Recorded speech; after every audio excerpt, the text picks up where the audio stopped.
पाठ 9 अलग्योझा। बोला मैं तूने पहली पत्नी के मरने के बाद दूसरी शादी की तो उसके लड़के रघु के बुरे दिन आ गए। उसकी उम्र केवल 10 साल की थी, फिर भी घर का सारा काम उसे ही करना पड़ता था। उसकी सौतेली माँ पन्ना दिन भर उसे सताती थी। मैं तो भी उसकी बात नहीं सुनना चाहता था। 8 साल गुजर गए। एक दिन भोला मैं तो भी परलोक सिधार गया। तब पन्ना के 3 बेटे थे, केदार, खुन्नू और लक्ष्मण। लड़की झुनिया सबसे छोटी थी। घर का बड़ा खर्च और कमाने वाला भी कोई नहीं। पन्ना को लगा कि अब रघु उससे सारे दुर्व्यवहार का बदला लेगा। वह शादी करके पत्नी को घर लाएगा और पन्ना और उसके बच्चों से घर का सारा काम कराएगा। भोला को मरे 1 महीना बीत गया था। एक दिन पन्ना ने अपनी आंखों से देखा कि रघु सारे बच्चों को खिला रहा है और सब मजे से खेल रहे हैं। उसे अपनी आंखों पर विश्वास नहीं हुआ। क्या रघु उससे और उसके बच्चों से नाराज नहीं है? फिर उसने पूछा, मैंने सुना है कि तुम गिरदारी से उसकी गाय खरीदने वाले हो। रघु ने जवाब दिया, हाँ काकी, यही तो बच्चों के खाने पीने के दिन हैं। गाय आ जाएगी तो दूध का इंतजाम हो जाएगा। लेकिन पैसे कहाँ से आएंगे? इसकी चिंता मत करो काकी, मैं अपनी सोने की चेन बेच दूंगा। पन्ना को अपने कानों पर विश्वास ही नहीं हुआ। कहां तो उसे रघु के तिरस्कार की आशंका थी और कहां वह अपनी चेन बेचने की बात कर रहा है, वह भी बच्चों के लिए। पन्ना को खुद अपने ऊपर क्रोध आया। कितना अच्छा है रघु, उसे क्यों सताया था उसने। 5 साल गुजर गए। 23 साल का हो गया था रघु। गांव में उसकी बड़ी इज्जत थी। फिर भी वह बिना पन्ना की अनुमति के कोई काम नहीं करता था।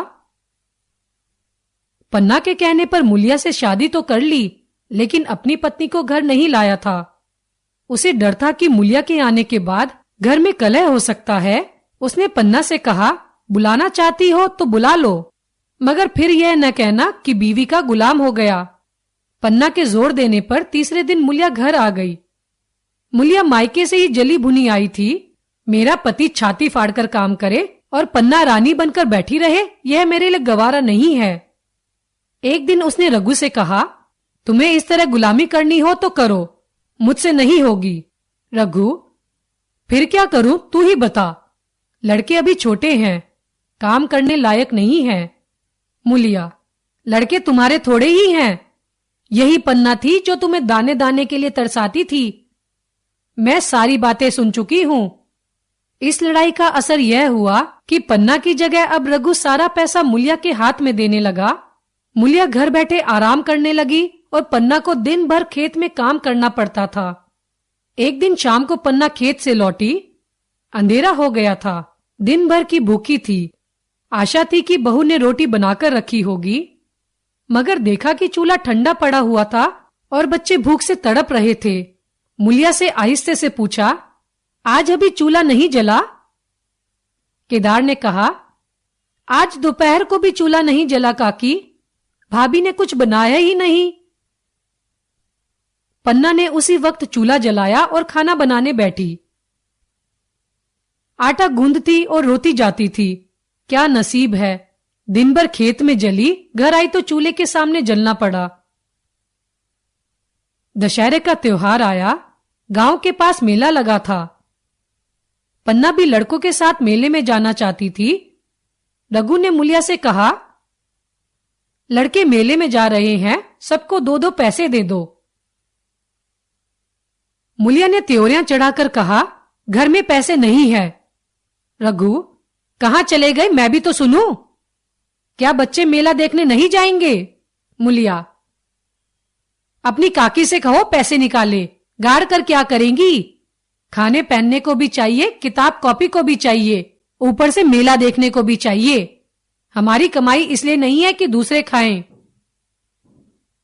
पन्ना बोली, रहने दो भैया, लड़के मेला देखने नहीं जाएंगे तो कुछ बिगड़ नहीं जाएगा। रघु ने झिड़क कर कहा, मेला देखने क्यों नहीं जाएंगे, सारा गांव जा रहा है।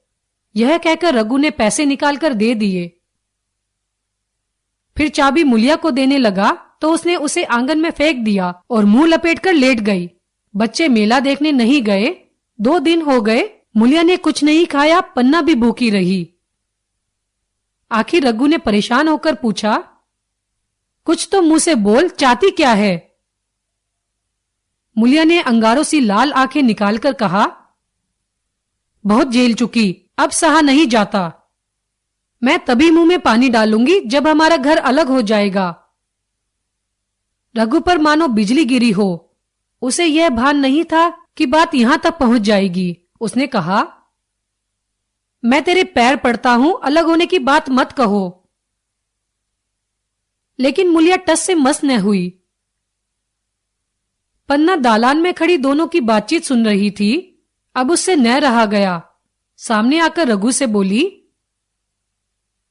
जब वह अलग होने पर तुली हुई है, फिर तुम क्यों उसे जबरदस्ती मिलाए रखना चाहते हो? तुम उसे लेकर रहो। अब तो भगवान की दया से तीनों लड़के सयाने हो गए हैं, अब कोई चिंता नहीं। रघु ने आंसू भरी आंखों से पन्ना को देखकर कहा, काकी, तुम भी पागल हो गई हो क्या? जानती नहीं, 2 रोटियां होते ही 2 मन हो जाते हैं। पन्ना, जब वह मानती ही नहीं तब तुम क्या करोगे? तुमने मेरे बाल बच्चों के लिए जो कुछ किया वह भूल नहीं सकती। तुमने इनके सिर पर हाथ न रखा होता तो आज न जाने कहां कहां भीख मांगते फिरते। यह कहकर पन्ना रोती हुई वहां